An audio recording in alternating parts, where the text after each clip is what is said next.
தேவனுடைய அந்த விலையேறப்பெற்ற அந்த பந்தியில நம்ம வந்திருக்கிறோம். దేవుడు ఒక విలువ కలిగిన ఆ పందికి మనం విందుకు మనం వచ్చున్నాం. இது ஏதோ ஒரு பிரசாதம் கொடுக்குற மாதிரிலாம் கிடையாது. ఇది ఏదో ఒక ప్రసాదం ఇచ్చేటగా కాదు. இது வந்து ஆண்டவருடைய பந்தி.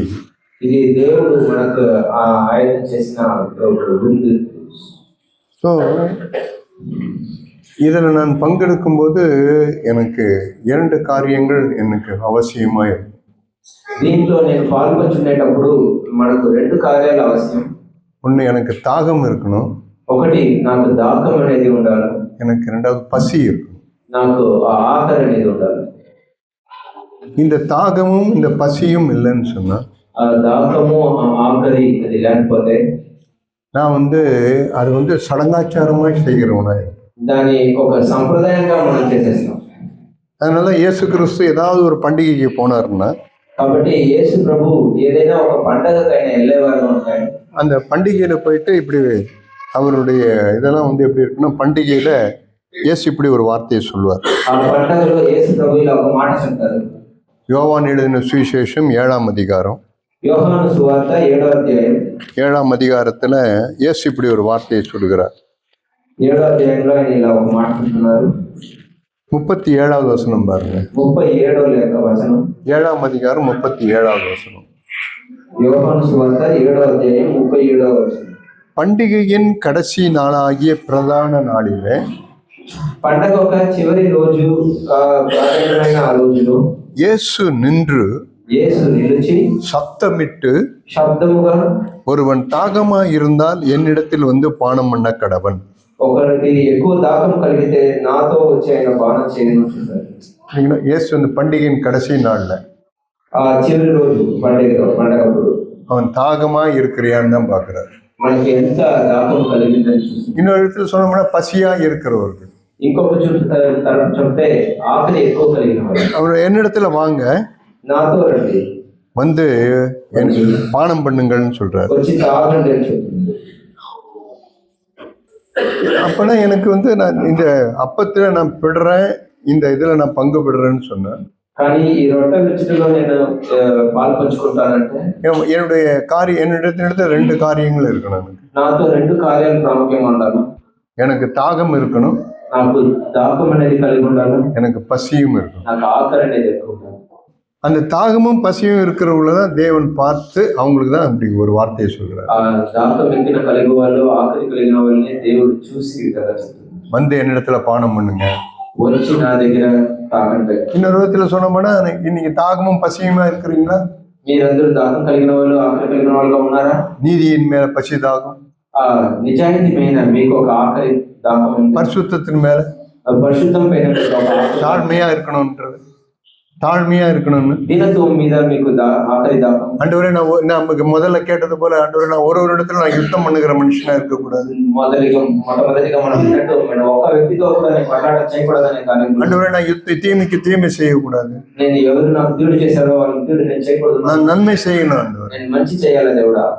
இந்த தாகமும் பசியும் தான் தேவன் இடத்துல பாக்குறாரு. தாகமும் ஆக்கலி మీకుందా అని దేవుడు చూశారు. அப்படிப்பட்டவர்கள் தான் நீங்க வாங்க புசியுங்கன்றார். అటువంటి వాళ్ళనే దేవుడు పిలిచి, మీరు రండి, వచ్చి మీరు భోజనం చేయండి, తాగండి. நீங்க அந்த குடி இந்த பானம் பண்ணுங்கன்னு சொல்றாரு. మీరు దీన్ని తాగండి చెప్తున్నారు. நான் இதை யோசித்து பார்த்தேன். నేను దీన్ని ఆలోచన చూశాను. ஆண்டவரே, దేవుడా, ஒரு மனுஷனுக்கு பசியும் தாகமும் இருக்குன்னா அவன் என்ன பண்ணுவான்? ఒక మనిషికి దాహము ఆకలి కలిగితే ఆ మనిషి ఏం చేస్తాడు? உங்கள்ட்ட சுருக்கமா சொல்றேன். మీతో నేను அவனிடத்துல 3 காரியங்கள் அவனிடத்துல இருக்கும். 3 விஷయాలు వాళ్ళతో ఉంటాయి. ஒரு மனிதத்துல பசி தாகமா இருக்கிறான்னு சொன்னா, ఒక మనిషి ఎక్కువ ఆకలి కలిగిన వాడు, దాహము కలిగిన వాడు. இந்த யோவான்ல 7ஆம் அதிகாரத்துல இயேசு சொல்றாரு.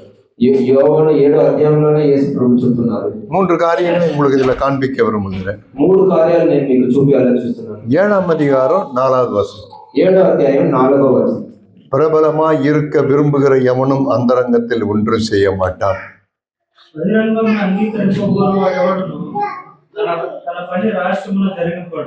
நீ இப்படிப்பட்டவளை செய்தால் உலகத்துக்கு உம்மை வெளிப்படுத்தும் என்றார்கள். నీవు ఈ కార్యములు చేయించిన ఎడల నిన్ను నీవే లోకమును కనపరుచుకొనుమని చెప్పేది. முதல் காரியம் என்னன்னா, మొట్టమొదటి కార్యం ఏమంటే நான் பிரபலமா இருக்க விரும்பவே மாட்டேன். నేను చాలా ప్రబలంగా సెలబ్రిటీ లాగా నేను ఉండాలనేది మనకు ఆశయం ఉండకూడదు. இன்னொரு விதத்துல சொல்ல போனா எப்படி இருக்குன்னா, ఇంకొక విధానం చెప్తే நான் பாப்புலரா இருக்கணும், నేను చాలా పాపులర్ గా ఉండాలా, நான் முதன்மையா இருக்கணும், నేను ప్రధానంగా ఉండాలా, நான் பெரியவனா இருக்கணும், నేను గొప్పగా ఉండాలా, என்னை வந்து அட்வர்டைஸ் பண்ணி காட்டணும். నేను నాకు ఒక అడ్వర్టైజ్మెంట్ చేసి చూపించాలా. அப்படிப்பட்டவங்களுக்கு தாகமும் இருக்காது, பசியும் இருக்காது. అటువంటి వ్యక్తులకు దాహము ఉండదు, ఆకలి ఉండదు. அதனால ஆண்டவர் முதல்ல அந்த காரியத்தை சொன்னார். కాబట్టి దేవుడు ఆ మాటలు మొట్టమొదటిగా చెప్తున్నాడు. முதல் காரியம், நான் எப்பவுமே எப்படி இருக்குன்னா, என்னை வந்து நான் பாப்புலரா இருக்கணும்னு நினைக்கவே கூடாது. మొట్టమొదటిగా నేను పాపులర్ గా అందరికి మధ్య నేను పెద్దగా ఉండాలని ఆ తలంపై ఉండకూడదు. அப்படிப்பட்டவங்க எப்படி இருப்பாங்கன்னா, அந்தரங்கத்துல ஒன்றுமே செய்ய மாட்டாங்க. అటువంటి వాళ్ళు ఎలా ఉంటారంటే ఆ అంతరంగంలో వాళ్ళు ఏమి చెయ్యరు. அவங்க சீக்ரெட் லைஃப்ல எப்படி இருக்குன்னா, ரொம்ப வந்து அசிங்கமா இருக்குன்னு அர்த்தம். వాళ్ళ ఒక అంతరంగ జీవితం అనేది చాలా అసికంగా ఉంటుంది.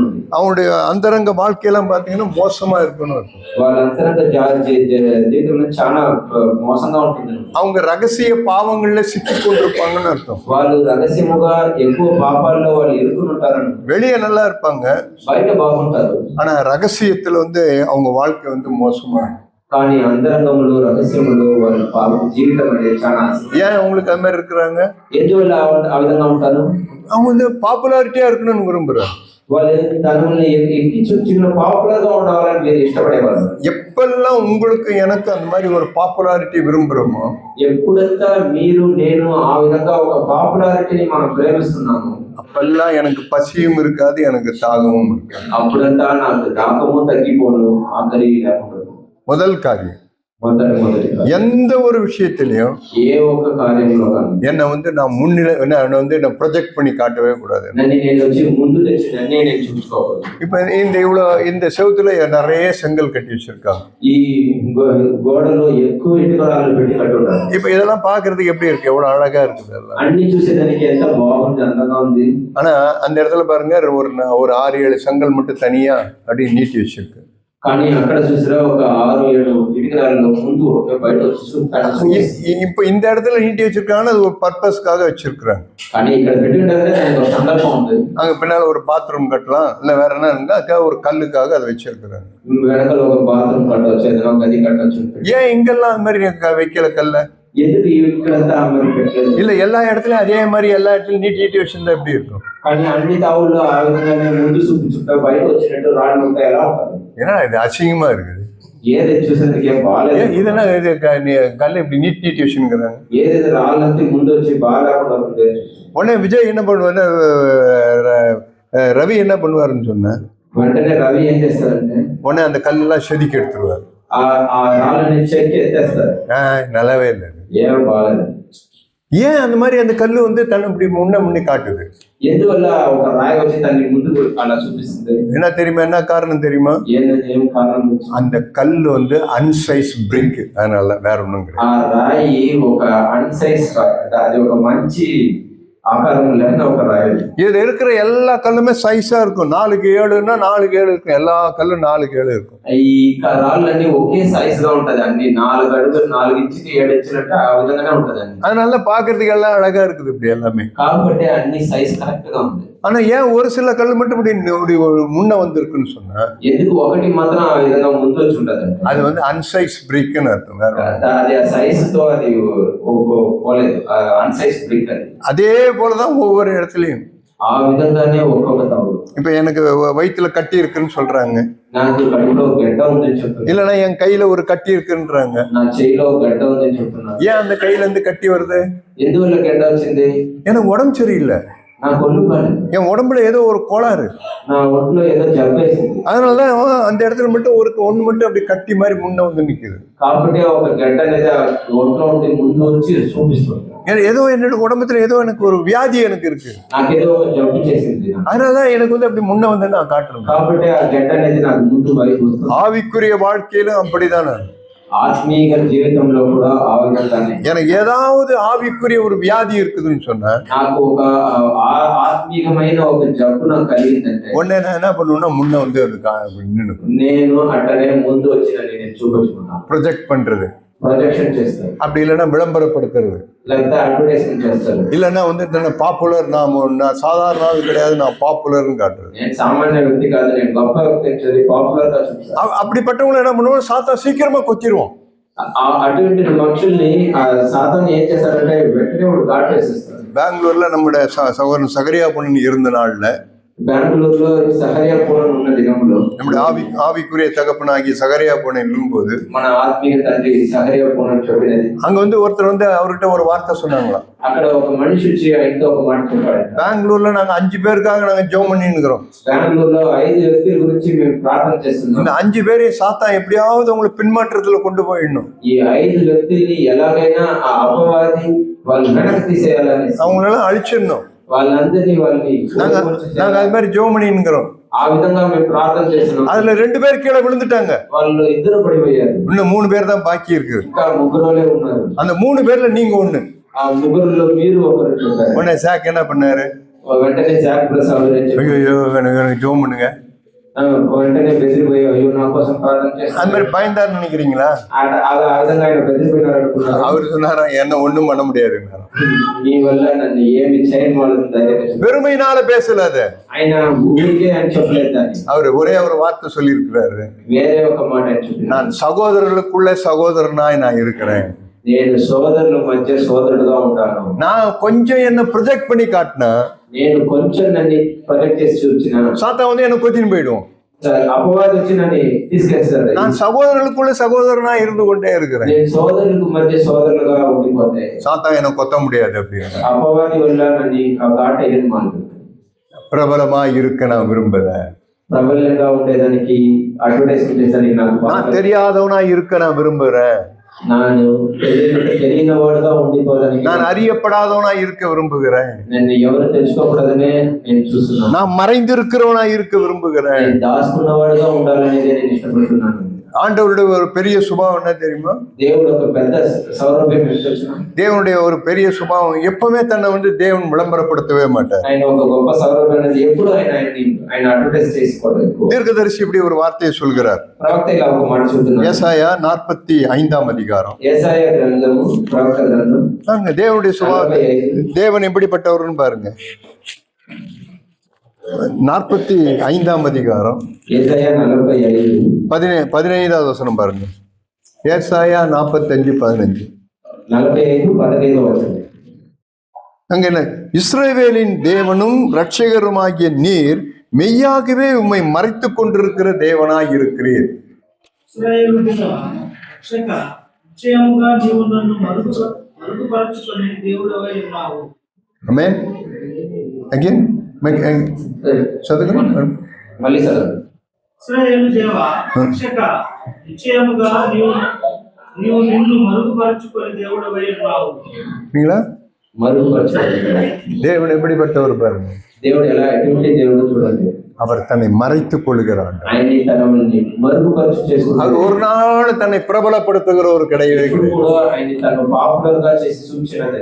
தாகமா இருக்கிற மனுஷன், பசியும் தாகமா இருக்கிற மனுஷங்கிட்ட இந்த காரியம் முதல்ல இருக்கும். ఆ దాహము ఆకలి కలిగిన మనిషితో ఈ కార్యం మొట్టమొదటిగా ఉంటుంది. அப்படிப்பட்ட மனுஷனை பார்த்து ஆண்டவர் வந்து, எப்பா இப்ப இந்த அப்பத்தை விட்டு இந்த ரசத்தை பானம் பண்ண வந்திருக்கிற, అటువంటి మనిషిని చూసే దేవుడు చెప్తున్నారు, సోదరుడా ఇప్పుడు ఈ రొట్టె విరుచుటలో ద్రాక్ష రసంలో మీరు என்னோட மரணத்தை நினைவு கூறுகிறாய், దాన్ని మీరు చేసేటప్పుడు నా మరణాన్ని మీరు తెలుసుకుంటున్నారు. நான் எப்படிப்பட்டவர் தெரியுமா? నేను ఎటువంటి మనిషి తెలుసుకున్నాను. என்னை மறைத்துக் கொள்ளுகிற நான் தேவன். నేను మరుగుగా చేసుకునే దేవుడు. உன்னை மறைத்துக் கொள்ளுகிறது உனக்கு பசியும் தாகமும் இருக்குதுன்னு சொன்னா, నువ్వు దాచుకునేదానికి నీకు ఆకలి దాహం ఉంటే நீ இதுல பங்கு பெறுகிறதுல நீ அர்த்தமாய் பங்கு பெறுகிறாய்ன்னு அர்த்தம். నువ్వు దీంట్లో అర్థ సైనికంగా పాలు పంచుకుంటున్నావు అని అర్థం. உன்னை பிரபலப்படுத்தணும் என்ற உனக்கு இருக்குதுன்னா, నిన్ను ముందు చూసుకోవాలని నీకు తలంపు ఉంటాయి. நீ இதற்கு தகுதியானவன் கிடையவே கிடையாது. నువ్వు దీనికి పాత్రుడు కాదు. அபாத்திரமாய் நீ புசிக்கிறாய் என்ற அர்த்தம். అబాధ్యంగా నువ్వు దీంట్లో அதே மாதிரிதான் சகோதரிகள் கூட உங்களுக்கு சொல்கிறேன். సోదరులు కూడా చెప్తున్నాను, உங்களை விளம்பரப்படுத்தணும் இல்ல உங்களை பிரபலப்படுத்தணும்னு நீங்க சகோதரிகள் நினைச்சீங்கன்னா మిమ్మల్ని మీరు ముందు చూపించుకోవాలా, పాపులర్గా ఉండాలని చెప్పి సోదరులు తెలుసుకుంటే, நான் ஒரு மூப்பருடைய மனைவி, నేను ఒక ఎల్డర్, ఒక సంఘ పెద్ద, ఒక భార్య, நான் ஒரு சாதாரண சகோதரி கிடையாது, నేను ఒక సామాన్యమైన సోదరి కాదు, நான் கேபிட்டல் எஸ் సిస్టర్, నేను క్యాపిటల్ ఎస్ సిస్టర్, நான் கேபிட்டல் பி பிரதர், నేను ఒక క్యాపిటల్ బి బ్రదర్. நான் சொல்றேன் யூ ஆர் அன்ஃபிட். నేను చెప్తాను మీరు అన్ఫిట్. தயவுசெய்து நீங்க என்னதீங்க, దయచేసి మీరు పంచుకోవాలి, இது பிரசாதம் கிடையாது, ఇదేం ప్రసాదం కాలేదు.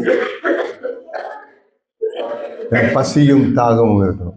నాకు ఒక ఆకలి దాహం అనేది ఉండాలి. ஆண்டவரே என் பார்வைக்கு நான் சிறியவனாய் இருக்கணும், దేవుడా నా చూపులకు నేను చిన్నవాడుగా ఉండాలి. ஆண்டவரே உங்களுடைய அபிஷேகம் என் மேல எப்பவுமே இருந்துட்டே இருக்கணும். దేవుడా మీ ఒక అభిషేకం అనేది నా మీద ఎప్పుడు ఉండాలి. ஏசு அதான் சொன்னார் முதல்ல, యేసు అదే చెప్పారు, நீ ஒரு நாள் நீ அதுல எடுத்துறாது, నీ ఒక్కరోజు కూడా దాంట్లో பிரபலமாய் இருக்க விரும்பாதே, ప్రబల్యంగా ఉండేదానికి నువ్వు எப்பொழுதும் ஒரு ஆர்டினரி, ஒரு சாதாரண சகோதரனா இருந்துரு. సామాన్యమైన సోదరుడుగా ఉంటుంది. அப்படிப்பட்டவர் தான் ஆண்டவர் அழைக்கிறார். అటువంటి వాళ్ళని దేవుడు పిలుస్తుంది. ரெண்டாவது இன்னொரு வருஷம் யோவான் எழுதின சுவிசேஷம் 7ஆம் அதிகாரத்தில் இன்னொன்னு பார்க்கிறோம். ఇంకొక లేఖనం యోహాను రాసిన సువార్త 7ஆம், இப்ப நான் அது ஒண்ணு பார்த்தோம், ஒண்ணு அது 18வது வசனம் 17ல பாருங்க, 7:17.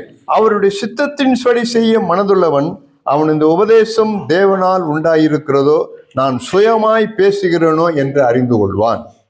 சுயமாய் பேசுகிறவன் தன் சுய மகிமையை தேடுகிறான், தன்னை அனுப்பினவரின் மகிமையை தேடுகிறவனோ உண்மை உள்ளவனாய் இருக்கிறான், அவனிடத்தில் அநீதி இல்லை.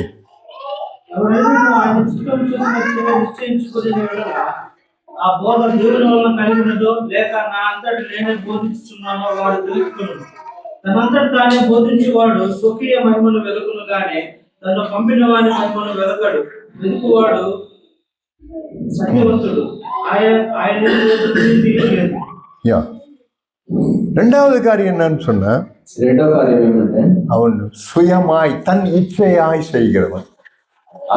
వాళ్ళు తన ఇష్టపడి వాళ్ళు చేశారు. இன்னும் என்னன்னா தெலுங்குல சொல்றது போல தன் இஷ்டத்தின்படி வாழ்கிறவன். ఏంటంటే వాళ్ళ ఇష్టానికి, వాళ్ళు ఒక ఇష్టం ఏదో, వాళ్ళ ఒక ఆశ ఏదో దానే చేస్తారు. அப்படிப்பட்டவங்களுக்கு பசிதாக இருக்காது. అటువంటి వాళ్ళు ఈ బందీలు రాకూడదు.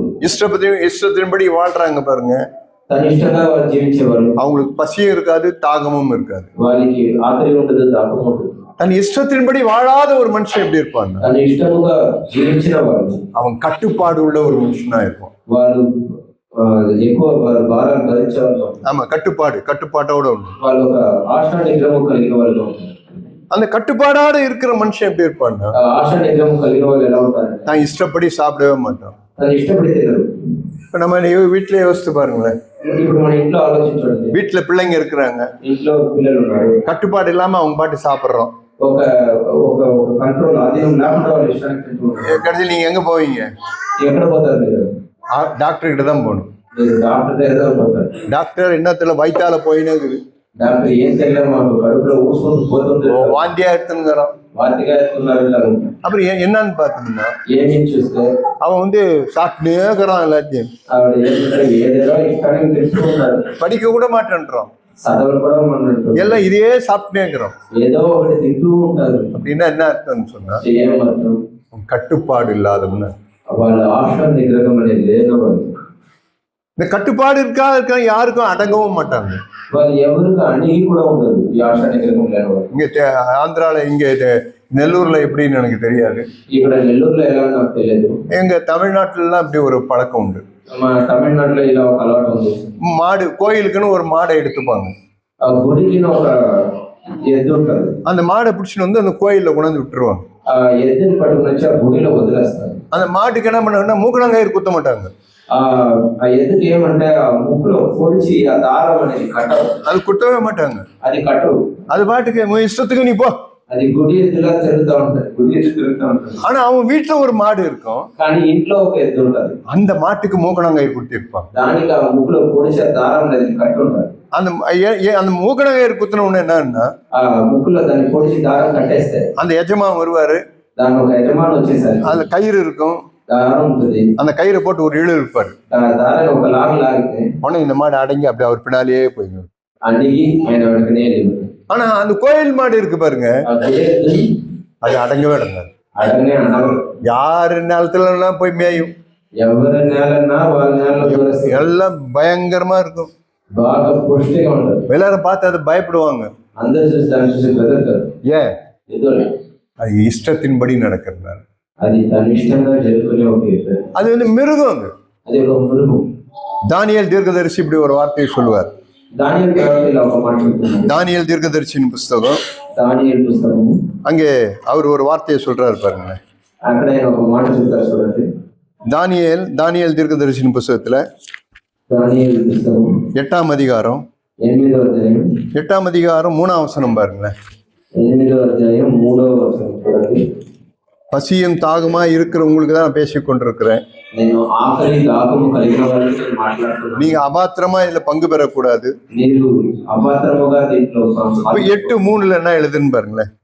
దానియేలు పుస్తకం 8వ అధ్యాయం 3వ వచనంలో ఏం రాసింది? நான் என் கண்களை ஏறெடுத்து பார்த்தேன், இதோ 2 கொம்புகளுள்ள ஒரு ஆட்டுக்கடா ஆற்றிற்கு முன்பாக நின்றது. அதன் 2 கொம்புகளும் உயர்ந்தவைகளாய் இருந்தது. ஆகிலும் அவைகள் ஒன்று மற்றதை பார்க்கலும் உயர்ந்திருந்தது. உயர்ந்த கொம்பு பின்பு பிந்தி முளை தெளிம்பிற்று. నేను కన్నులెత్తి చూడగా ఒక పొట్టేలు ఆ నది పక్కన నిలిచి ఉండెను. దానికి 2 కొమ్ములు, ఆ కొమ్ములు ఎత్తైనవి గాని ఒకటి రెండవ దానికంటే ఎత్తుగా ఉండేది. ఎత్తుగలది దాని తరువాత మొలిచినది. 4வது வசனம் பாருங்க. 4వ వచనం. அந்த ஆட்டுக்கடா மேற்குக்கும் வடக்குக்கும் தெற்குக்கும் பாய்கிறதை கண்டேன். ఆ పొట్టేలు కొమ్ముతో పశ్చిమముగాను ఉత్తరముగాను దక్షిణముగాను పొడుచుచుండుట చూచితిని. ஒரு மிருகமும் அதற்கு முன்பாக நிற்கக்கூடாது இருந்தது. ఇది జరగగా దాన్ని ఎదురించుటకైనను அது கைக்கு தப்புவிப்பாரும் இல்லை. అది పట్టకుండా తప్పించుకున్నటకైనను அது தன் இஷ்டப்படி செய்து வல்லமை கொண்டது. జంతువుకు శక్తి లేకపోయాను. అది తనకి ఇష్టమైనట్టు బలము చూపుచూ వచ్చాను. அப்ப அது இஷ்டப்படி செய்யுதுன்னா என்ன அர்த்தம்? అది అప్పుడే అలా ఇష్టపడి దాన్ని ఇష్టపడి చేసిందంటే ఏముంది అర్థం? அது ஒரு மிருகம். అది ఒక మృగం. மிருகம்னா என்ன பண்ணணும்? தன் இஷ்டப்படி நடக்கும். ఆ మృగం అనేది తన ఇష్టపడిగా చేసుకుంటుంది. நான் என் இஷ்டப்படி நடக்கிறேன்னு சொன்னா నేను నా ఇష్టంగానే నేను జరుపుకుంటానంటే நான் மனுஷன் கிடையாது, నేను మనిషి కాదు, நான் மிருகமாய் இருக்கிறேன்னு அர்த்தம். నేను ఒక మృగంలా తగ్గిపోయానని అర్థం. தேவன் எப்படின்னா நம்ம வந்து மனுஷர்களாய் படைத்தார். దేవుడు మనల్ని మనుషులుగా సృష్టించాడు. மிருகத்துக்கு 3 சுபாவம் தான் இருக்கும். మృగానికి 3 స్వభావాలు ఉంటాయి. நல்லா சாப்பிடும், బాగా తిన్ను, நல்லா தூங்கும், బాగా నిద్రపోను, நல்லா அது வந்து தன் இஷ்டத்துக்கும் நடக்கும். తన ఇష్టానికి జరుపుకోను. இந்த மிருகத்துக்கு இந்த மாதிரி என்ன இருக்கு? మృగానికి ఈ విధ గుణం, அதுக்கு ஒரு கட்டுப்பாடே இருக்காது. దానికి ఒక ఆధీనం అనేది ఉండదు. ஆனா இயேசு அப்படி கிடையாது. కానీ యేసు ప్రభు ఆ విధంగా కాదు. அவர் தாமாய் சுயமாய் அவர் ஒன்றையும் செய்யவே மாட்டார். ఆయన తనుగా స్వయముగా ఒక్కటి కూడా ఆయన చేయడు. தன் இஷ்டத்தின்படி அவர் ஒன்றையும் செய்ய மாட்டார். తన ఇష్టం ప్రకారం ఆయన ఒక్కటి కూడా చేయడు. நான் ఎதுக்காக அது சொல்லிருக்கிறேன்? నేను దేనికి நீங்க அப்பம் விட வந்திருக்கிறீங்க, మీరందరూ రొట్ట విరిచెట్టు நீங்க அந்த ரசத்தை பானம் பண்ண வந்திருக்கிறீங்க. ఆ రసములో మీరు బాణము చేయని వచ్చున్నారు. நீங்க வந்து இது அபாத்திரமாய் நீங்க செய்திடக்கூடாது. మీరు అబాధ్యులుగా దాంట్లో పాల్పంచు. எல்லா சபையிலும் செய்யறது போல நான் செய்திடக்கூடாது. అన్ని సంఘములో చేసేలా మనం చేసేయకూడదు. இல்ல, நான் செய்யும் போது அர்த்தத்தோடு செய்யணும். నేను చేసేటప్పుడు అర్థ సహితంగా அது చేయాలి. வந்து கர்த்தருடைய பந்தி எண்ணமற்று போகக்கூடாது. ఆ దేవుడు ఒక విందు అనేది అది ఒక తలంపు లేకుండా పోకూడదు. என்ன ஆராய்ந்து பார்க்கணும். நான் మనల్ని పరీక్షించి చూడాలి. ஆண்டவரே என் இஷ்டத்தின்படி எல்லாம் நடக்கிறேன்னா, దేవుడా నేను నా ఇష్ట ప్రకారంగా என் இஷ்டப்படி நான் பேசுறேன்னா, నా ఇష్ట ప్రకారంగా నేను మాట్లాడుతున్నాను, என் இஷ்டப்படி பாக்குறேன்னா, నా ఇష్ట ప్రకారంగా నేను చూస్తున్నానా, ஆண்டவரே நான் இஷ்டப்படி ஏதாவது ஒரு காரியத்தை நடக்க வைக்கிறேன்னா, నా ఇష్ట ప్రకారంగా నేను ఏదైనా చేసుకుంటున్నాను, நீங்க சொல்லாத ஒண்ணு நான் செய்துட்டே இருக்கிறேன்னா, మీరు చెప్పన ఒకటిని నేను చేస్తూ ఉంటానా. இயேசுவே உம்மை போல என்னை மாற்றுங்க. యేసు ప్రభువా మీలాగా నన్ను రూపాంతరం. நீங்க எப்ப பாரு பிதாவின் சத்தம் கேட்டுக்கொண்டே இருந்தீங்களே, మీరు ఎప్పుడు దేవుడు ఒక శబ్దాన్ని వింటూ ఉన్నారే, அதே போல உங்களுடைய சத்தத்தை நான் கேட்கட்டும். ఆ విధముగానే నేను కూడా మీ శబ్దాన్ని என் இஷ்டத்தின்படி நான் வாழவே கூடாது. నా ఇష్టముగా నేను జీవించనొద్దు. நீங்க போக வேணாம்னா போக மாட்டேன், మీరు వద్దంటే నేను వెళ్ళను, நீங்க நில்லுன்னா நில்லிடுவேன். మీరు నిలింటే నేను నిలిచిపోతాను, உண்மை பிரியப்படுத்துவோம் ஆண்டவர். నేను మిమ్మల్ని మహిమపరుస్తాను. அப்படிப்பட்டவர் தான் தேவன் பார்த்துனே இருப்பார். అటువంటి మనుషుల్ని దేవుడు చూస్తూ ఉంటాడు. மூணாவது காரியம் சொல்றேங்க. మూడో ఒక కార్యం யோவான் 7ஆம் அதிகாரம், యోవాను సువార్త 7వ అధ్యాయం 7ஆம் அதிகாரம் கடைசி வசனம் பாருங்க. చివరిగా వచనం 52ஆம் வசனத்திலிருந்து பாத்துங்க. 52. அதற்கு அவர்கள் நீரும் கலிலேயாவிலிருந்து ஒரு தீர்க்கதரிசி எழும்புகிறதை என்பதை ஆராய்ந்து பாரும் என்றார்கள். వారు నీవు గలిలయుడవా విచారించి చూడుము, గలిలయలో ఏ ప్రవక్తయు పుట్టడనిది. 53ஆம் வசனம் பாருங்க. பின்பு அவரவர் தங்கள் வீட்டுக்கு போனார்கள். అంతటా ఎవరింటికి వారు వెళ్ళారు. 8ஆம் அதிகாரம் 1ஆம் வசனம். இயேசு ஒலிவமலைக்கு போனார். 8వ అధ్యాయం 1. యేసు ఒలీవ కొండకు వెళ్ళాడు. 8:2 பாருங்க. 8:2. மறுநாள் காலையில அவர் திரும்பி தேவாலயத்திற்கு வந்தபோது ஜனங்கள் எல்லாரும் அவரிடத்தில் வந்தார்கள். அவர் உட்கார்ந்து அவர்களுக்கு உபதேசம் பண்ணினார். యేసు తిరిగి దేవాలయంలోకి రాగా ప్రజలందరూ ఆయన యొద్దకు వచ్చిన కనుక ఆయన కూర్చుండి వారికి బోధించుచుండెను. இது இதுல என்ன இருக்குதுல? దీంట్లో ఏముంది? என்ன பிரதர் ஒண்ணுமே இல்லை, என்ன இருக்குதுலன்னு நினைக்கிறேன். మీరు దీంట్లో ఏం బ్రదర్, దాంట్లో ఏం లేదు, ఏముంది అంటున్నాను. ஆவியானவர் எவ்வளவு தூரம் மறைச்சு வைக்கிறார் பாருங்க. పరిశుద్ధాత్మ దేవుడు ఎంత దాచి పెట్టారని చూడండి. நான் தான் சொல்றேன்ல, பசியும் தாகமா இருந்தா, నిన్న చెప్తున్నా కదా, మీరు ఆఖరిగా దాకంగా ఉంటే தேவன் எனக்கு அதுல இருந்து ஒரு பொக்கிஷத்தை காட்டி கொடுப்பார். దాంట్లో ఉండి దేవుడు నాకు ఒక అమూల్యమైన దాన్ని చూపిస్తారు. இயேசு பிரசங்கம் பண்றாரு, యేసు ప్రసంగం బోధించుతున్నారు, எல்லாரும் ஒரு பிரசங்கத்தை கேட்கிறாங்க, అందరూ ఆయన ప్రసంగాన్ని వింటున్నారు. பிரசங்கம் முடிஞ்சு போகுது, ప్రసంగం అన్ని ముగించిపోతుంది, எல்லாரும் அவங்க வீட்டுக்கு போயிட்டாங்க. అందరూ వాళ్ళ ఇంటికి వెళ్ళిపోయారు. இயேசு ஒலிவமலைக்கு போயிடுறாரு. యేసు ఒలివ కొండకి వెళ్ళిపోయారు. இப்ப மறுநாள் காலையில வராரு. మరో రోజు ఉదయానికి యేసు వస్తున్నారు. இயேசு உங்க பிரசங்கம் எங்க பிரசங்கம் தான் எப்படி இருந்திருக்கும்? మీ ఒక ప్రసంగం నా ఒక ప్రసంగం అంటే ఎలా ఉంటుందంటే, நான் நெல்லூருக்கு வரேன். నేను నెల్లూరుకి వస్తున్నా అంటే, இப்ப நெல்லூர்ல நான் பேசுறேன். నేను నెల్లూరులో వచ్చి నేను మాట్లాడుతున్నాను. 8 மணி வரலாம், ராத்திரி 8 மணி வரலாம் பேசினேங்கிறேன். రాత్రి 8 గంటల వరకు మాట్లాడుతున్నాను. எல்லாரும் விஜய் பிரதர், ஆர்கே, ரவி, வினோத் எல்லாருமே கேட்கறாங்க. విజయ్, రవి, ఆర్కే, వినోద్ అందరూ వింటున్నారు. உடனே 8 மணி ஆயிடுது. 8 గంట అయిపోయింది. ஓகே பிரதர், பை பாய் வரேன் அப்படின்னு போயிடுறாங்க. ఓకే బ్రదర్, బాయ్ బాయ్ అనేసి అందరూ వెళ్ళిపోతారు. என்ன தனியா விட்டுடுறாங்க. నన్ను వెంటనే ఒంటరిగా వదిలేస్తారు. சரி, யாரும் ஒன்றும் கண்டுக்கல, ఎవరు నన్ను సూచించుకోలేదు. சரி நம்ம என்ன ஒரு லாட்ஜ் இருந்தா பார்க்கலாம். మన ఏదైనా ఒక లాడ్జ్ ఉంటే చూస్తాం. அந்த லாட்ஜ்ல போய் நான் ஒரு லாட்ஜ் எடுத்து ரூம் எடுத்து தங்குறேன். నేను ఒక లాడ్జ్ లో ఎత్తి నేను ఉంటాను. காலையில எல்லாம் குளிச்சுட்டு மறுபடியும் என்ன கூப்பிடுறாங்க, மறுபடியும் பிரசங்கம் பண்ண கூப்பிடுறாங்க. మొదటి రోజు ఉదయానికి నన్ను పిలుస్తున్నారు, నేను వస్తున్నాను. என் பிரசங்கம் என்னவா இருக்கும்? నా ప్రసంగం ఎలా ఉంటది? ஏயா எனக்கு கூப்பிட்டீங்க எல்லாரும், మనుషుల అందరూ నన్ను పిలిచారు, சாப்பிட்டியான்னு கேட்டியா, బోధన చేశారని అడిగినారా? பிரதர் ராத்திரி எங்க தங்குனீங்க? బ్రదర్ మీరు రాత్రి ఎక్కడ ఉన్నారు? மெட்ராஸ்ல இருந்து வந்தீங்க, మద్రాస్ నుండి వచ్చారు, நெல்லூர் உங்களுக்கு பழக்கமும் கிடையாது, నెల్లూరు మీకు పరీక్ష లేదా తాగు, எங்க தங்குனீங்க, ஏது தங்குனீங்க கேட்டீங்க, ఎక్కడ ఉన్నారు, ఏం చేశారు అని అడిగినారా? இப்படி சுயநலமா இருக்கிறீங்களா? స్వయకేంద్రత కలిగిన వాళ్ళగా ఉన్నారా? இப்படிலாம் வாழ்றீங்களா? ఇలా జీవిస్తున్నారు. நீங்க உண்மையா மனுஷன் தானா? మీరు మనుషులు దానా? நான் அது மாதிரி பேசியிருப்பேன்ல, నేను ఆ విధంగా మాట్లాడి ఉంటాను. ஆனா இயேசு அது மாதிரி பேசல. కానీ యేసు ప్రభు ఆ విధంగా మాట్లాడలేదు. அப்படின்னா என்ன அர்த்தம் தெரியுமா? అదంటే ఏం అర్థం అంటే, ஒன்றையும் அவர் எதிர்பார்க்காம வாழ்ந்து கொண்டிருந்தார். ఆయనని ఒక్కటిని కూడా ఎదురు చూడకుండా ఆయన జీవితం జీవించారు. No demand. ఆయనతో ఒక డిమాండ్, ఆయన ఒక గ్రాక్ అనేది లేదు. ஒரு டிமாண்டும் கிடையாது. ఒక గ్రాక్ అనేది లేదు ఆయనతో. நீங்க போனீங்க, మీరు వెళ్ళారు, நான் போய் வெளியே போனேன், ஒரு நல்ல மலையில போனேன். మీరు వెళ్ళిపోయారు, నేను కొండకి వెళ్ళినాను.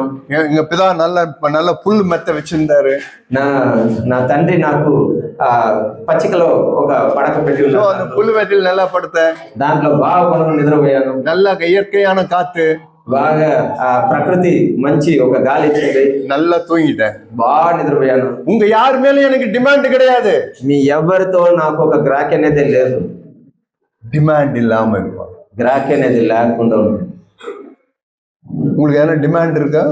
మీకు ఏదైనా గ్రాక్ అనేది ఉందా? ஏதாவது ஒரு டிமாண்ட், ఏదైనా ఒకటి. சபையில என்ன முன்ன நிக்க வைக்கல, సంఘంలో నన్ను ముందు నిలిచబెట్టలేదు, என்ன பாட்டு பாட வைக்கல, నన్ను పాటలు వదలలేదు. வினோத்தை மட்டும் பாட வைக்கிறாங்க, వినోద్ని పాటలు పెట్టారు, ஆனா என்ன வைக்க மாட்டேன்ற. నన్ను పెట్టలేదు. చంద్రబోస్ மட்டும் வந்து மெமரி வேஸ் சொல்றாரு, ఆయన మాత్రం వచ్చే మెమరీ వేసి చెప్తున్నా, ஆனா என்ன சொல்ல மாட்டேன்றாங்க. నన్ను చెప్పలేదు. எனக்கு டிமாண்ட் இருக்கா? మనకు ఆమె గ్రాహ్యం ఉందా? எதிர்பார்க்கிறீங்களா? ఆ విధంగా ఎదురు చూస్తూ ఉంటారా? இந்த நீங்க பிட போகிற இந்த சரீரம், இது இயேசுவின் அந்த சரீரத்துக்கு ஒப்பாய் இருக்கிற இது வந்து ஒன்றையும் டிமாண்ட் பண்ணாத ஒண்ணு. ఈ రొట్టె విరుచుటలో పాలు పంచుకునే వాళ్ళు దాని గురించి ఏ గ్రాహ్యం లేదు, ఏ ఎదురు చూడటం లేదు, లేకుండా ఉన్నవాళ్ళు. உங்கள்கிட்ட எதனா டிமாண்ட் இருக்குன்னு சொன்னா మీతో ఆ విధంగా ఏదైనా గ్రాహ్యం అనేది ఉంటాయి. நீ யோசிங்க, அப்பம் விடுறத யோசி. మీరు రొట్టె విరుచుటలో పాలు పంచుకునే దానికి ఆలోచించండి. அட்லீஸ்ட் உங்களை நியாயம் தீர்த்துருங்க. మీరు సామాన్యం మిమ్మల్ని గురించి మీరు తీర్పు తెచ్చేయండి. ஆண்டவரே நான் மனம் திரும்புறேன், ஆண்டவரே దేవుడా నేను మారు మనసు நான் పొందాను, இனிமேல் அப்படி இருக்க மாட்டேன். నేను ఇకపై నేను ఆ విధంగా ఉంటాను. எனக்கு எந்த டிமாண்டும் கிடையாது, నాకు ఏ డిమాండ్ ఉండకూడదు, எனக்கு எதுவுமே இல்லை ஆண்டவரே. నాకేదీ లేదు. சாதாரணமா உட்கார சொல்றீங்களா? సామాన్యంగా நான் உட்காந்துக்கிறேன், నేను కూర్చోను, எனக்கு ஒண்ணும் இல்லை. నాకేం లేదు. நான் உங்களோடு கூட தான் இருக்க விரும்புறேன். నేను మీతోనే ఉండిపోవాలని నేను కష్టపడుతున్నాను. அப்படிப்பட்டவர்களை தான் ஆண்டவர் பார்க்கிறார். అటువంటి பசியும் தாகமும் இருக்கிற அவங்க எல்லாம் எப்படி இருப்பாங்கன்னா, ఆఖరి దాహము కలిగిన వాళ్ళు ఎలా அவங்க ஒரு டிமாண்ட் இருக்கவே இருக்காது, వాళ్ళతో ఆ గ్రాహ్యం అనేది ఉండదు. ஒரு டிமாண்ட் இருக்காது. ఒక్క గ్రాహి இயேசு ஒரு டிமாண்ட் அவர் கிடையாது. యేసు ప్రభువుకి ఒక్క గ్రాహకుడు. அவர் பாத்தீங்களா, ஏதாவது பிதா கிட்ட போய் பிதாவே எனக்கு அதை செய்யுங்கன்னு சொன்னாரா? பாத்தீங்களா, ఆయన తండ్రి దగ్గర వెళ్ళి తండ్రి నాకు ఇది చెయ్యండి అని ఆయన అడిగారా? இல்ல, அவர் ஒரு டிமாண்டை வைக்கல. அவரு ఒక్క గ్రాహి కూడా ఆయనతో ఆయన పెట్టారు. அவரு கடைசியா கெத்செமனே தோட்டத்துல போகும்போது చివరిగా ఆయన గెత్సెమనే ఆ తోటలో వెళ్ళినప్పుడు, பிதாவே இந்த பாத்திரம் நீங்க குடும்பனால் நீங்க குடும், తండ్రి ఈ పాత్రను నాతో ఉండి తీసివేయక మాల్తే మీరు తీసివేయండి, ஆனாலும் என் சித்தம் அல்ல, ఆ ఉంటే కూడా అది నా సిద్ధం, உங்க சித்தம், మీ సిద్ధ ప్రకారం. అంటే எங்க டிமாண்ட் கிடையாது. నాతో ఏ గ్రాహి లేదు. இயேசு டிமாண்ட் பண்ணல, యేసు ఏ గ్రాహి చేయలేదు దేవుడు. நீங்க பாத்துருக்கீங்களா? அது மாதிரி మీరు ఆ విధంగా చూసుంటారా? வீட்டுல உங்க ஒய்ஃப் கிட்ட எதனா டிமாண்ட் இருக்கா? మీకు మీ భార్యతో ఏదైనా ఒక గ్రాహి అనేది ఉంటుంది. சிஸ்டர்ஸ் உங்களுக்கு உங்க ஹஸ்பண்ட் கிட்ட எதனா டிமாண்ட் இருக்கா? సిస్టర్స్ మీకు మీ భర్తతో ఏదైనా గ్రాహి అనేది ఉంటుంది. சகோதரர்களே, உங்க ஆபீஸ்ல இருக்கும்போது என்ன டிமாண்ட் பண்றீங்களா? మీరు సోదరులంతా ఆఫీసులో ఇంకొకరి పైన ఒక డిమాండ్ చేస్తూ ఉన్నారు. நான் பார்த்திருக்கேன். நம்ம சபையில నేను చూస్తున్నా మన సంఘంలో ஒரு பிரதர் இருக்காரு, ఒక బ్రదర్ ఉన్నారు. ரெண்டு பேரும் ஒரே கம்பெனில தான் வேலை செய்யறாங்க. ఇద్దరు ఒకే కంపెనీలో పనిచేస్తున్నారు. இந்த பிரதருக்கு எனக்கு என்னன்னா, எனக்கு இன்னும் ப்ரொமோஷன் தரல, எனக்கு இன்கிரிமெண்ட் தரல, எனக்கு அது தரல அப்படின்னு நான் டிமாண்ட் வச்சுக்கிறேன். నేను ఎలా ఉంటానంటాక ఒక వ్యక్తి నాకు ఇంకా ఇంక్రిమెంట్ ఇవ్వలేదు, ప్రమోషన్ ఇవ్వలేదు అనే ఒక గ్రాహకులు ఎక్కువ పెడుతూ ఉన్నా. ஆனா இவருக்கு அது மாதிரி ஒண்ணுமே இல்லை. ஆனா ఇంకొక వ్యక్తికి ఆ విధంగా அவர் வந்து அவர் வேலையில ஒரு டிமாண்ட் கிடையாது, அவர் பாட்டுக்கு ஒரு வேலையை செய்கிறார். ఆయన వైపు ఆయన పాటుగా ఆయన పని చేస్తూ ఉంటాడు. அது மேனேஜ்மெண்ட் பாக்குறாங்க, మేనేజ్మెంట్ చూసారు, இவருக்கு ப்ரமோஷன் கொடுத்துட்டாங்க. వాళ్ళకి ఆయనకి ప్రమోషన్ ఇచ్చేస్తారు. சதா புலம்பிட்டே இருந்தோம் பாருங்க, సదా విలాసవంతంగా చేస్తా ఉన్నాడు చూడండి. இன்னைக்கு வரைக்கும் அவன் ப்ரமோஷன் கொடுக்க மாட்டேன். నేనాడు వరకు ఆయన ప్రమోషన్ అనేది ఇయ్యలేదు. இது நம்ம சபையில் நடந்தது, சிஎஃப்சியில் நடந்தது, మన సంఘంలో సిఎస్సిలో జరిగింది. பார்த்துருக்கீங்களா? எப்படி మీరు చూస్తున్నారా? ఎంతనా டிமாண்ட், గ్రాహి டிமாண்ட்ன்றது டெவில் ஸ்பிரிட். ఆ గ్రాహి చేసేది అనేది ఒక అపవాది, ఒక ఆత్మది. அதனால நான் மனம் திரும்பணும். దాంట్లో ఉంటుందా మనం మారు మనసు పొందాలి. அறியாமல் உள்ள காலங்களில் காணாதவர் போல இருந்தார். దేవుడు మనం అజ్ఞానంలో ఉన్న జీవించిన దినాల్ని చూడని వాళ్ళగా ఉండిపోతారు. சபைன்றது உங்களை டிஸ்கரேஜ் பண்றதுக்காக கிடையாது. సంఘం అనేది మిమ్మల్ని నిరుత్సాహపడేదానికి చేసేదానికి కాదు. இப்போ ஆண்டவர் என்ன, எல்லா மனுஷனும் இப்போ மனம் திரும்பணும்னு எதிர்பார்க்கிறார். ఇప్పుడు దేవుడు పిలిచేది ఏమంటే మీరు అందరూ మారు మనసు పొందేవాళ్ళని మిమ్మల్ని పిలుస్తున్నారు. అట్లీస్ట్ நம்ம அப்பம் பிட போறதுக்கு முன்பாக సామాన్యంగా ఇప్పుడైనా ఈ రొట్టె విరుచులో పాలు పంచేదానికి కొంచెం మునుపన్నా, ஆண்டவரே என்னை விடுதலை பண்ணுங்க, దేవుడి దగ్గర వెళ్ళి మన దేవుడా మాకు విడుదల ఇవ్వండి, நான் மனம் திரும்புறேன் ஆண்டவரே, నేను మారు మనసు పొందుతాను దేవుడా, ஒரு டிமாண்ட் எனக்கு வேணாம் ஆண்டவரே, నాకు ఒక్క గ్రాహి కూడా వద్దు దేవుడా, நான் உண்மை போலவே இருக்க விரும்புகிறேன் ஆண்டவரே, నేను మీలానే ఉండిపోవడానికి, நீங்க எப்படி இருந்தீங்களோ அதே மாதிரி எனக்கு ஒரு டிமாண்ட் இல்லை ஆண்டவரே, మీరు ఎలా ఉన్నారో ఆ విధంగా నాకు ఏ డిమాండ్ లేదు దేవుడా. அப்படிப்பட்டவர்கள் தான் பசி தாகம் உள்ளவர்கள். అటు వింటున్న మనుషులే ఆఖరి దాహము కలిగిన. அந்த பசியின் தாகம் உங்களுக்கு எனக்கு இருக்கணும்.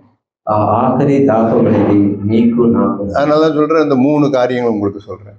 కాబట్టి నేను మీకు 3 కార్యాలు చెప్తున్నాను. முப்பரி நூல் முறியவே முடியாது. ఆ 3 తిరి అనేది అది ఎప్పుడు ஒரு நாளும் முறியவே முடியாது.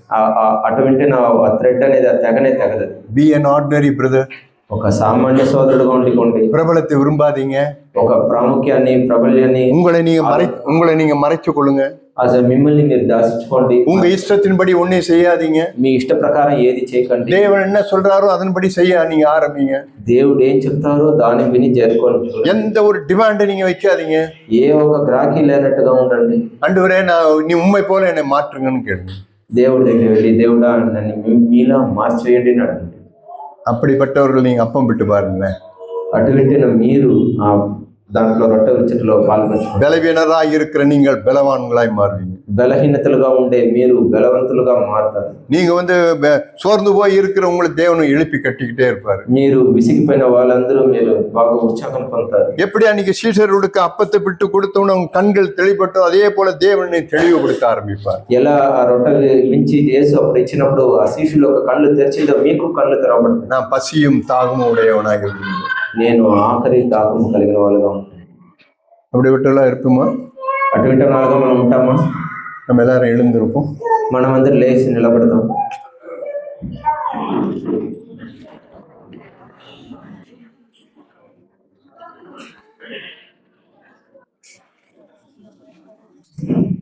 ஆண்டவரை நோக்கி நீங்க எல்லாரும் இப்படி ஒரு ஜெபம் பண்ணுங்க. మనం ప్రార్థన చేస్తాం. தேவனை நோக்கி ஆண்டவரே எங்களை சுத்திகரியினாதான். దేవుడిని చూసి దేవుడా మనల్ని శుద్ధపరచండి అని అడుగుతాం. ஏன்னா நான் இந்த எந்த ஒரு பண்டிகையில நான் போகிறதுக்கு முன்பாக அவர்கள் தங்களை சுத்திகரித்துக் கொள்வார்கள். ఏ ఒక పండగకు జనాలు వెళ్ళే మునుపు వాళ్ళని వాళ్ళు శుద్ధపరుచుకుంటారు. நான் ஏதோ ஒரு ஹோட்டலுக்கு சாப்பிட போறேன். నేను ఏదైనా ఒక హోటల్కి తినకపోతానంటే நான் எடுத்த உடனே போய் ஹோட்டலில் போய் எடுத்த உடனே நான் சாப்பிட்றதுக்கு వెంటనే వెళ్ళి నేను కూర్చోను. எங்கெங்க வாஷ் பேஷன் இருக்கு, ఎక్కడ చేయి కడిగే తావు ఉంది, போய் அந்த வாஷ் பேஷன்ல போய் என்னை சுத்திகரித்துக் கொள்கிறேன். వాష్ బేసిన్ లో వెళ్ళి నేను మొట్టమొదటిగా నేను శుద్ధపరచుకుంటాను. ஒரு ஹோட்டல்ல சாப்பிட போகும்போதே என்னை சுத்திகரித்துக் கொள்கிறேன். ఒక హోటల్లో నేను భోజనానికి వెళ్ళేటప్పుడే నన్ను శుద్ధపరచుకుంటాను. தேவன் ராஜாவுடைய பந்திக்கு நீங்க வந்திருக்கிறீங்க. మీరు ఒక రాజు ఒక విరుందుకి వచ్చి ఉండారు. சுத்திகரித்துக் கொள்ளுங்க. మిమ్మల్ని శుద్ధి చేసుకోండి. யாரா இருந்தாலும் சரி, ఎవరైనా సరే கர்த்தருடைய கண்கள் எல்லாரையும் நோக்கி பார்த்து கொண்டுதான் இருக்கு. దేవుడు ఒక కళ్ళు మీ అందరినీ చూస్తూ ఉంది. அது என்னையும் பார்க்குது, உங்களையும் பார்க்குது. నన్ను చూస్తుంది, మిమ్మల్ని చూస్తుంది. அவருடைய பிரசன்னத்துல நாம் இருந்து கொண்டிருக்கிறோம். ఆయన ఒక ప్రసన్నంలో మనం అందరూ నిలుచుకున్నాను. ஏமாற்றிக் கொள்ளாதீங்க தயவு செய்து. ఎవరు మోసం చేసేయకండి. உங்க பார்வைக்கு பெரியவராய் இருக்க வேண்டாம். మీ సూపులకు మీరు గొప్పగా ఉండొద్దు.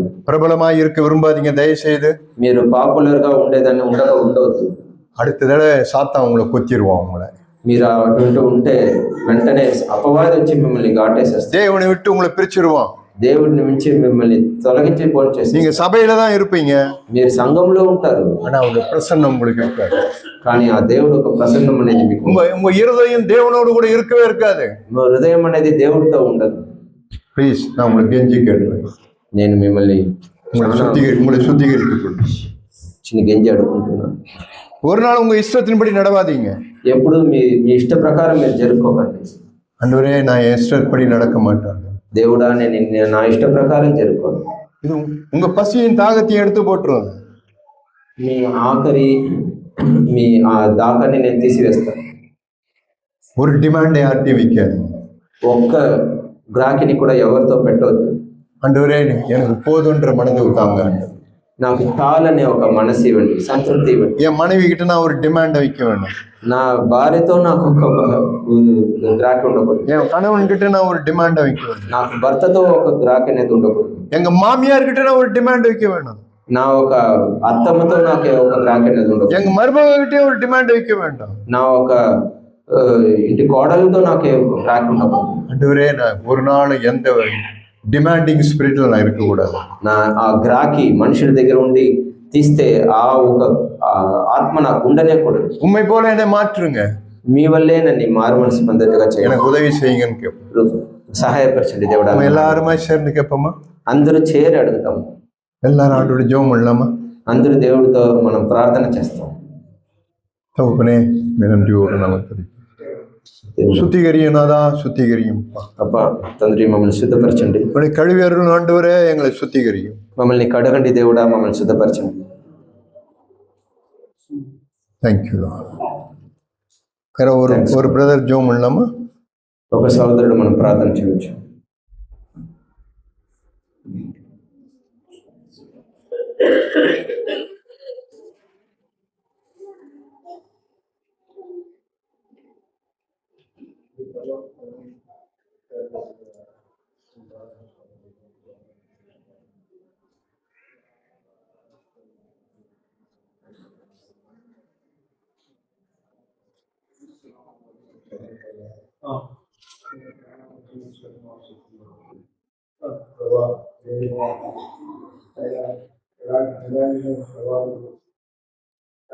కోరుకోకుండా ఏదైనా తర్వాత అందరు వాళ్ళు వెళ్ళిపోయారు కానీ వాళ్ళ నుంచి ఏమీ కోరుకోలేదు. కానీ నేను కూడా అలాంటి మనసులో అలాంటి ఆత్మ కలిగినట్టు లాగి ఆత్మ జీవితాల్లో మా తల్లి జీవితాల్లో సమాజ జీవితాల్లో ఎవరికంటే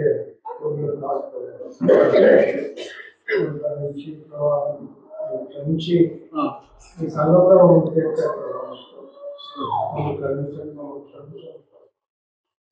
దేనిని నేను కోరుకోకుండా ఈ ఉద్దేశము మా ఆత్మలో మాకు పాలు సిద్ధపరచండి. పరిశుద్ధమైన మీరు చేయబెట్టుకుని ಪ್ರಾರ್ಥನೆ ನಮ್ಮೆಲ್ಲರ ಆಂಡವರು ಸ್ತೋತ್ರಿಪ್ಪோம். தேவனுக்கெல்லாம் நம்ம மகிமை செலுத்துவோம். మనమందరూ దేవుడికి స్తోత్రం చెల్లిస్తాం. ஆண்டவர் நன்றி சொல்லுகிறவரே, இதை ஆசீர்வதித்தாங்க. Thank you Jesus, thank you Lord, thank you. எங்கள் தகப்பனே, இந்த அப்பத்தையும் இந்த ரசத்தையும் ஆசீர்வதித்தார். దేవుడా, ఈ రొట్టెని ఈ ద్రాక్ష రసాన్ని ఆశీర్వదించండి. இதை உங்களுடைய பிள்ளைகள் புசிக்கின்ற வேளை ఈ రొట్టెని ద్రాక్ష రసాన్ని தேவனோர் மத்தியில கிரியை நடப்பிப்பீரா? தேவனோர் மத்தியில கிரியை நடப்பிப்பீரா? దేవుడు వీళ్ళ మధ్య ఒక క్రియని జరిపించండి. இதை ஆசீர்வதித்தார். దీన్ని ఆశీర్వదించండి. உங்களுடைய பிள்ளைகளை பலப்படுத்தும். మీ పిల్లల్ని బలపరచండి. இயேசுவின் நாமத்தில் பிதாவே. యేసు ప్రభు నామములో అడుగుకుంటున్నాం తండ్రి.